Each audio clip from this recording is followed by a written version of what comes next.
चलो तो फिर कहानी को शुरू करते हैं। एक छोटे से गांव में सूरज नाम का एक लड़का रहता था अपने पिता घनश्याम के साथ। दोनों बहुत ही गरीब थे। हर बार की तरह इस साल भी उन्होंने पूरी मेहनत से खेतों में पसीना बहाया और आखिरकार उनकी फसल लहलहा उठी। सूरज खुशी से बोला, देखिए पिताजी, इस बार तो फसल बहुत अच्छी हुई है। घनश्याम मुस्कुराए, हाँ बेटा, मेहनत का फल मीठा ही होता है। पर किस्मत को शायद कुछ और ही मंजूर था। अचानक आसमान में काले बादल छा गए, बिजली कड़कने लगी और तेज बारिश शुरू हो गई। कुछ ही देर में उनकी सारी मेहनत पानी में बह गई। घनश्याम ने आसमान की ओर देखा। हे भगवान, ये क्या किया तूने? फिर धीरे से बोले, बेटा, ऊपर वाले के आगे किसी की नहीं चलती। जो किस्मत में लिखा है वही होता है। सूरज बोला, क्यों नहीं बदल सकते पिताजी? अगर मैं किस्मत लिख पाता तो कभी किसी के साथ बुरा नहीं होने देता। अगले दिन सूरज खेत की ओर जा रहा था कि उसे एक साधु बाबा पेड़ के नीचे बैठे मिले। बाबा ने कहा, बेटा, जरा पानी मिलेगा क्या? सूरज दौड़कर पानी लाया। बाबा ने पानी पीकर कहा, तूने एक साधु के प्राण बचाए हैं बेटा, तेरी हर मनोकामना पूरी हो। सूरज मुस्कुराया, बाबा, अगर सच में ऐसा होता तो मैं सबकी किस्मत बदल देता।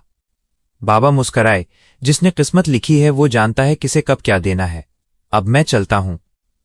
सूरज आगे बढ़ा तो उसे रास्ते में एक चमकती हुई पेंसिल और एक खाली कागज मिला। वो उसे उठा लाया। रात में उसने सोचा, अगर मैं इस पर अपनी बात लिखूं तो शायद कुछ अच्छा हो जाए। उसने लिखा, काश हमारे घर में तरह तरह के पकवान रखे हों, पूरी, जलेबी, मटर पनीर, गुलाब जामुन। अगली सुबह जब सूरज उठा तो घर में सचमुच वही सब रखा था। पिता हैरान थे, ये सब खाना कहां से आया? सूरज मुस्कुराया, क्योंकि अब उसे समझ आ गया था ये कोई साधारण पेंसिल नहीं थी, ये किस्मत लिखने वाली पेंसिल थी। उसने ठान लिया कि अब वो सिर्फ अपनी नहीं, सबकी किस्मत बदलेगा। उसने गरीबों के लिए धन लिखा, बीमारों के लिए इलाज और सबके घरों में खुशियां भर दीं। धीरे धीरे सूरज के घर में महल बन गया। चारों ओर ऐश्वर्य और शोहरत छा गई। लेकिन पैसे के साथ लोगों का स्वभाव भी बदलने लगा। उसके पिता अब घमंड से भर गए, दोस्त लालच में डूब गए और जिनकी मदद सूरज ने की थी वही लोग स्वार्थी बन गए। एक दिन सूरज ने देखा, उसकी दुनिया में प्यार खत्म हो गया था। सबके चेहरों पर मुस्कान थी पर दिल खाली थे। उसने कागज उठाया और आखिरी बार लिखा, सब कुछ पहले जैसा हो जाए, जो मैंने लिखा है वो सब मिट जाए। और अचानक सब कुछ गायब हो गया, दौलत, महल, ऐशो आराम, सब।